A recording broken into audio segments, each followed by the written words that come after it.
Well, I have not been honest with you guys, so I thought I would get ready and chat honestly about some difficult things. Maybe I should grab a chair and sit down.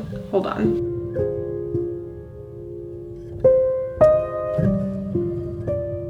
You might have noticed I haven't really been putting out content, and the content I have been putting out I'm not really proud of, and it just feels very fake because in everything I'm just trying to seem okay and happy. My mentality was really just fake it until you make it to being okay. I am doing a hair better, just enough that I know a lot of people struggle with mental health and depression and just life in general. And I feel like me talking about it and not just pretending that I'm okay would be very nice and helpful, because that's something I would like to see. And so even though this is very vulnerable, I want to sit down and talk about it. I want to say since December, I've been on a downward spiral of just how many bad life choices can I make. I think I was just trying to self-implode, destruct. Yeah, not a good way to live. If my math is correct, it took me about 6 months to fall into the worst my depression has ever been, including postpartum. I mean, I was thriving better after a public divorce. I definitely just have one of those brains that is prone to get depressed and to fall into this. And I was on medication postpartum with SSRI, and I haven't been on one, I think, for 2 years. I did try 2 SSRIs and they did really help me at the time kind of get 2 years ago when I was struggling into good habits, reaching out to people and just feeling like I could take on the world better, make new friends, make good choices, start working out, seek out a therapist. I did not stay on the medication because for me personally, SSRIs does not happen to everyone, kind of gave me a zombie feeling. Like I didn't feel bad, but I also couldn't feel a lot of good. It just felt like an empty nothingness sometimes. For the most part, my time on it was great and very helpful, and I have not been on anything for 2 years, and I was like, I'm never gonna do that again. And I finally now am at a place where I am back on a antidepressant that is not an SSRI. I didn't know there was an option like that. I'm on Wellbutrin. Not every medication is for everyone. It's super fresh, it's only been a few days, but unlike regular SSRIs, you can kind of feel the effects sooner. So I am feeling a hair better. We'll see how this medication goes.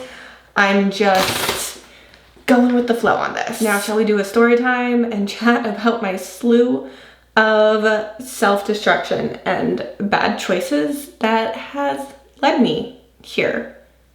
Not the rockiest of bottoms, but a bottom, I would say. After thinking about it, I would say December is where things started to change. I did really hurt my back very badly in like mid-December, and I wouldn't say this is not the only reason for me being depressed, but it did kind of start the trigger of everything. I am someone that routine is very important to my happiness, and also working out and getting my stress out that way. I spent about 2 weeks completely bedridden, could not move, had no routine. I knew in my heart that I needed the time to heal and rest my body, but at the same time, as a mom, you don't really get that break, and I felt so guilty, not asking for help, but just for the fact that my daughter understood I wasn't feeling well, but I felt so guilty. I couldn't be an active and playful and happy and cheerful mom. I also didn't realize it was going to take me 5 months, including physical therapy, to get back into the gym to just do simple cardio, light, brisk, maybe a fast jog. Nothing that I was doing before, but at least being able to have a routine I thought was going to really help me, and it did in a way. Another thing in my life that would bring me a lot of joy is creating content, and that was just something I felt like I couldn't do to an ability I was proud of, and that just made me feel just a real drop in self-worth. So I got the guilt, I got a lack of routine, my body is fighting against me. I decided to supplement all of my good habits with bad ones, which fantastic, right? Like, how could that go wrong? Still don't think that depression is 100% situational, but at least for me, my depression can be triggered by things, and then it takes on its own form and becomes its own monster. Probably around February, when I could sense myself just falling and being really hard on myself, that I didn't feel inspired or creative. I couldn't get into routine. I couldn't do the things I love. I didn't feel like I was able to be a present mom. That's when I was just like, let's do everything that is probably not good for your mental health. Let's start dating again. Let's start dating someone 8 years younger than you who says to you, I'm going to disappoint you. We shouldn't be together. I can't be what you deserve. I will disappoint you. Said multiple times.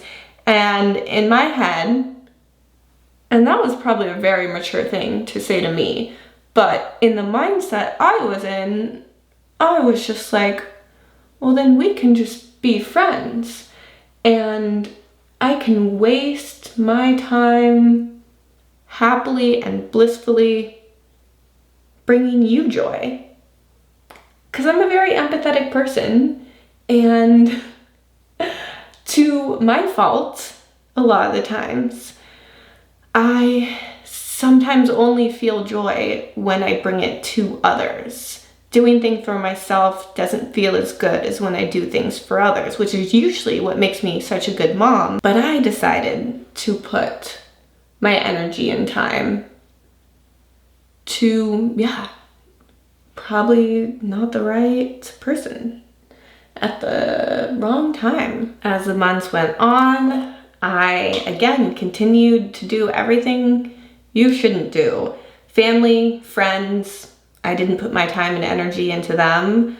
I wanted to isolate myself almost from anything I felt like could bring me joy, because I didn't feel like I could accept it and enjoy it, and I deserved it. At the same time, I did not tell anyone why I was being absent. I just made myself disappear. You guys are like my friends and family. I have been with you for pretty much half of my life. Actually, yes, half of my life.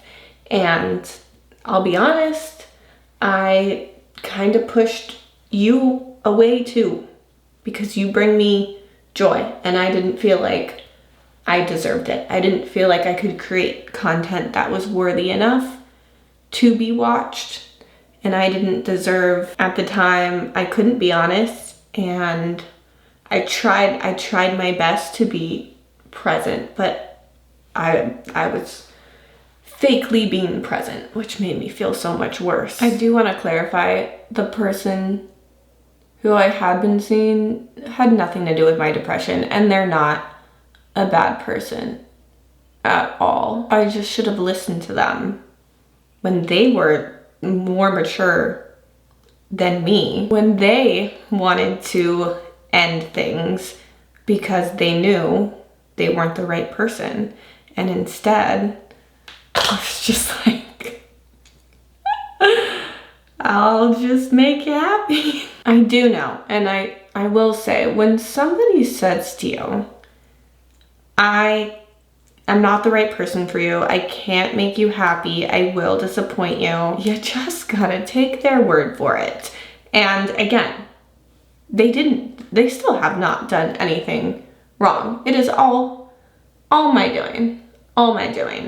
But I do want to bring up one conversation I had with this person about depression, because I feel like if you don't know what it means to be really actually depressed, this metaphor will help. I just asked, have you ever been depressed?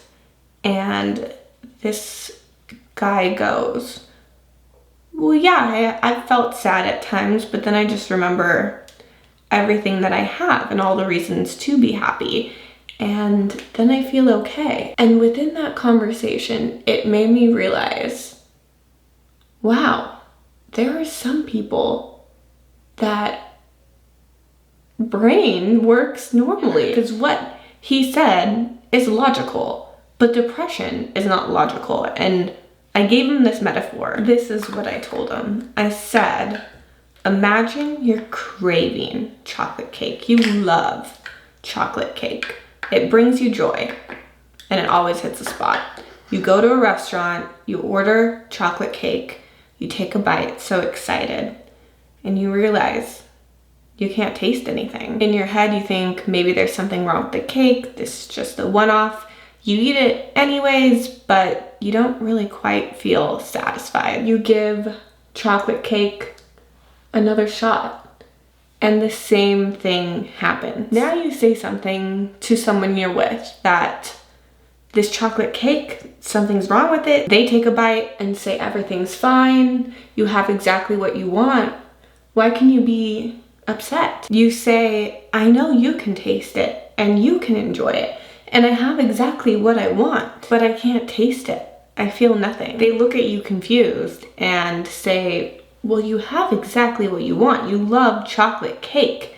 How could you be sad? There are people in the world who are starving, who would fight for chocolate cake. What you're saying makes no sense. You should be enjoying this. You should be happy. Why are you so ungrateful? And boy, does that just make you feel worse. But now this issue with the chocolate cake festers. You can't just not enjoy the cake, but you can't enjoy cheesecake, or I'm sorry, I'm thinking of the Cheesecake Factory, or anything that you love. And that makes you feel so empty inside. Literally, metaphorically, you have everything that you want. You have every reason to be happy, but you can't enjoy it. And people who can taste the chocolate cake cannot possibly comprehend how you can have everything you want and be so ungrateful. Just be grateful. Just think of all that you have. But if everything you have you can't enjoy and feels and tastes like nothing, what are you supposed to do? I feel like with depression and people that don't understand depression, or if you're looking for a way to understand it, what you always hear of people who don't struggle, they always say, look at your life and all that you have and all you have to be grateful for. How can you not be happy? And that's just the best way I can describe it, is you can look at everything in your life logically, but you can't feel any of it. None of it can bring you joy. And a part of that makes the whole situation worse, because if you have things in life that are so great and you can't enjoy them, what kind of a person does that make you? I don't know, that part of it makes me feel so much worse, because as I was falling into depression, I know there's so many amazing things about my life, and there's so much beauty that I wanted to feel and to cherish, but nothing was going past here internally.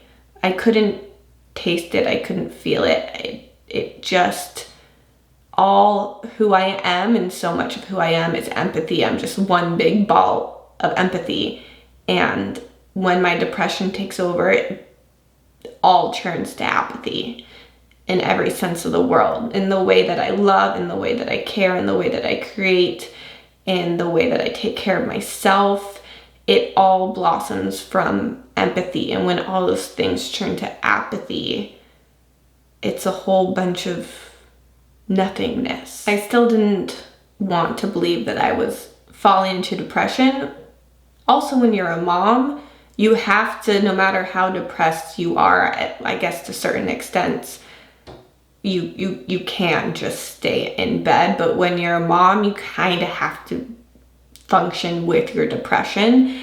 And I feel like that can make it harder to believe it or want to believe it, because I was still functioning to an extent. It wasn't until one day quite recently that I really just felt like I couldn't keep going with how I was. And it was a very, very dark day that I would wish upon no one. And for the first time in my life, I did call the hotline. You know probably what hotline I am referring to. And I would say those hotlines do help. It was very interesting to experience that. I don't love how the call ended. It was practically to take breath and to fall asleep. And I felt like the call was only 3 minutes. And before filming this, I decided to look in my call log exactly how long I was on the phone. And it was 20 minutes, which really stunned me because I swear it was 3 minutes. But if for whatever reason you do need to call a hotline like that, I 100% recommend it, because even though I don't know what I was expecting from it, it's not like someone can come over from the hotline and, you know, hug me. I wasn't in a place for some reason to reach out and to talk to someone that I know in my real life, and in the mindset I was in, it was really nice to be able to talk to someone who didn't know me and I could just say anything to and they would listen. And I was so much in my head at the time, and I think the biggest thing I got from the call was just to be able to get out of my head, because things that sound great in your head can sound different when you say them out loud, even if it's just to a stranger. None of this is easy to talk about because there is still a stigma around it. I do feel like it's way different than it was years ago, but I feel like if you were to look at my life or the content that I was able to put out in the past 6 months, you wouldn't know I was going through this, because I didn't want people to know. This is kind of actually the first time I've talked about it with someone that I care about. I have not even talked to family about this yet, which I know I need to do and will be met with love and support, but it's hard. It's hard. I don't want the people I love and to care about to worry about me, and that's why I waited until I was able to reach out to a therapist and a psychiatrist and kind of get to this rock bottom point where I knew something needed to change and make those changes. And like I said, I'm not 100% better. It definitely is a journey and will take time, but I have taken the steps to get out of this place because I know it is possible. I've done it before. I've seen other people do it. Even if it feels like I'm not worthy of it 100% of the time, or how it could ever be possible to get out of a bad mindset. It is possible. It is. And now that I'm looking at it through these eyes, I will talk about it, because I don't think the people in my life need to worry. And the support will be nice to have. When you're deep in it, I understand how it can be hard to reach out. But any point that you can be stronger than me and do it sooner. Are strong, and you deserve to be loved and to be cared for, and you don't need to be embarrassed. And there are people who will help and support you through your journey, and even if you don't see it now, there is a way to get out of it. I do hope, whether you struggle with depression or mental health issues yourself, or you know someone in your life who does, that this video helped you understand that you are not alone, or potentially what someone in your life is going through. Because I do think my brain is just genetically more disposed, that's not the right word, is more inclined to struggle in this manner. You know, there's the whole nature versus nurture concept. How much of who you are is decided by your genes, you're born that way, and how much is it environmentally based.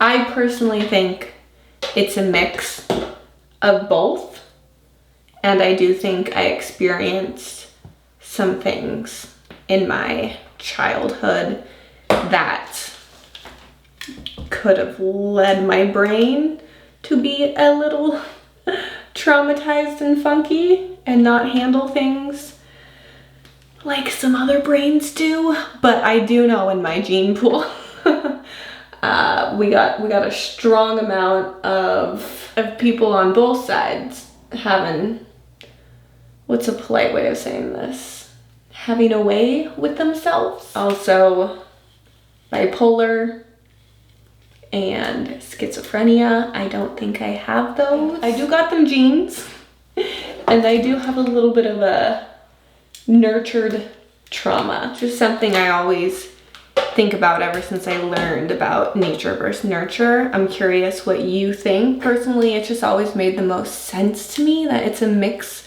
of the both. I feel like you always hear it spoken about when people are talking about psychopaths or serial killers. This is getting dark. With serial killers, you know, they always study what happened through their childhood, and usually there's some type of similar trauma between all of them. But I do think there are people who experience that trauma and don't become serial killers, which makes me think that you can have the genes, but depending on how you're raised, you can have these genes nurtured to blossom, nurtured in a negative way, where they blossom into evil. Just because your genes say one thing does not mean you are destined to repeat what might be